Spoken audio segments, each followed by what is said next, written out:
मुसलमानों के कल्चर में हया है, शर्म है, गैरत है। बेपर्दगी बेहयाई कभी मुसलमानों के कल्चर में नहीं रही है। आज मुसलमान बदकिस्मती के साथ गैर मुस्लिमों के पीछे चल चल के यहाँ तक आ गया कि उसकी अपनी बहनें बेपर्दा, उसकी अपनी बीवी बेपर्दा, उसके अपने घर की औरतें बेपर्दा हैं, मगर इस मुसलमान की गैरत जोश नहीं खाती कि कम से कम कुछ नसीहत ही कर दे, समझाई दे कि तुम क्यों बेपर्दगी कर रही हो।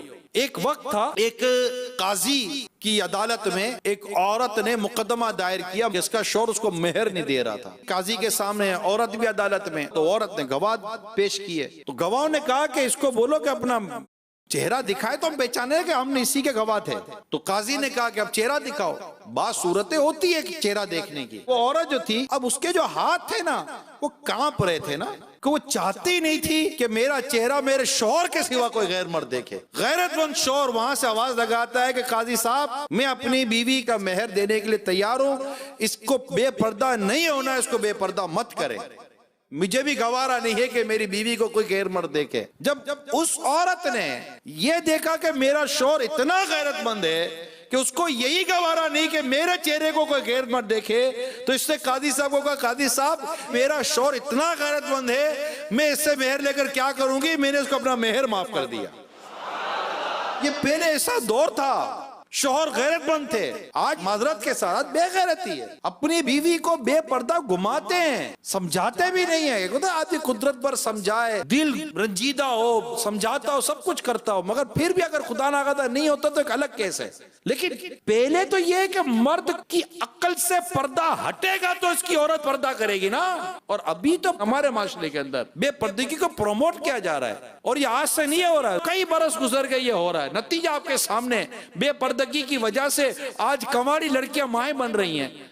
कूड़े के ढेर पर एक एक दिन का चंद चंद घंटों के बच्चे पड़े हुए मिलते हैं, जानवर उन्हें नोच रहे होते हैं। ये सब बेपर्दगी का तोहफा है। मुझे तो इन औरतों पर हैरत है कि जो मर्द इन्हें बेपर्दा देखना चाहते हैं और उसके लिए तरह तरह की चिकनी चिपड़ी बातें करते हैं, और उनकी बातों में आकर वो उनको इंडोर्स करती हैं, वो बेपर्दा नजर आती हैं। अरे मेरी इस्लामी बहनों, तुम इस मर्द की चालाकी और इसकी हवस को समझो, ये तुम्हें बेपर्दा देखना चाहता है। आप बोलो नहीं जनाब, मैं बहन समझ के देखता हूं। क्या बहन समझ के देखते हो? घर में बहन है ना, देखो उसको।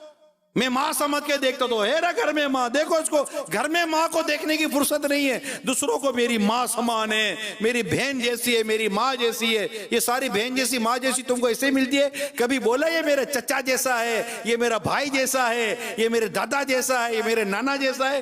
तुमको मर्दों में कोई दिलचस्पी नहीं मिलती, सारी दिलचस्पी तुमको औरतों में मिलती है। ये सब शैतान की शरारत है जिसे हमें समझना है मेरे मीठे प्यारे इस्लामी भाइयों, और हमें मिलकर इस बेपर्दगी का और इस बेशर्मी और बेहयाई का मुकाबला करना है गैरत ईमानी और जोश ईमानी के साथ। उसके लिए हम पहले खुद को तो रोकें। हमारे मोबाइल में आने वाली एक औरत की तस्वीर से हम अपनी आंखें नहीं बचा सकते, एक औरत की मूवी से हम अपनी आंखें नहीं बचा सकते, टीवी पर आने वाली बेपर्दा औरतों से हम खुद को, अपने घर को नहीं बचा सकते। घर में फिल्में, ड्रामे, गाने बाजे माँ बहनों के साथ बैठकर तो कौम देख रही है। अल्लाह की पनाह। तो अल्लाह हम सबको सही मायनों में गैरत ईमानी, जोश ईमानी अता फरमाए, और हमें अल्लाह करीम अपनी नफ्स पर काबू अता फरमाए।